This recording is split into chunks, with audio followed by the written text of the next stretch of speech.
Dünyanın hər yerində hər gün minlərlə insan avtobus dayanacaqlarında gözləyir. Təsəvvür edin, 20-ci əsrə qədər bu ixtira heç olmayıb. 20-ci əsrin əvvəllərində isə artıq avtobuslar insanları daşımağa başlayırdı. Lakin bunun üçün isə xüsusi bir dayanacaq yox idi. Avtobuslar istənilən yerdə saxlayır, insanlar isə istənilən yerdə minib düşürdülər.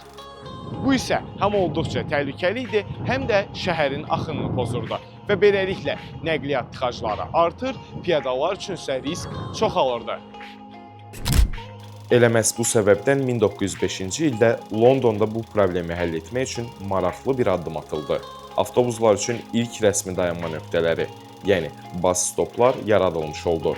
Sonra bu ideya Avropaya yayıldı. 1930-cu illərdə artıq pavilyon tipli dayanacaqlar inşa olunmağa başlandı. Yağışdan, küləkdən qoruyan sadə, amma zəruri məkanlar olmağa çevrildi bu dayanacaqlar.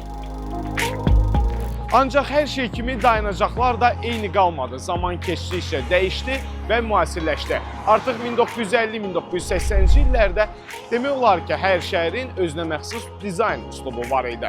Məsələn, Londonun qırmızı dayanacaqları, Parisin abribusları və Tokionun turistik formaları. Əgər dayanacaqda səkinin eni minimum 3 metrdirsə və gün ərzində 20 nəfərdən çox insan minib düşürsə, həmin ərazidə pavilyon quraşdırılmasına icazə verilir. Bu halda isə sərnişin axınına uyğun olaraq ərazilərdə kiçik, orta və böyük pavilyonların quraşdırılması nəzərdə tutulur. Sərnişin sayı 20 nəfərdən 100 nəfərə qədər olduqda, kiçik 100 nəfərdən 250 nəfərə qədər olduqda, orta 250-dən daha çox olduqda isə böyük pavilyonların quraşdırılması daha məqsəd uyğundur. Və beləliklə bəzən bir dayanacaq sadəcə dayanma nöqtəsi deyil, hərəkətin içində axtardığın həmin o sakitlikdir.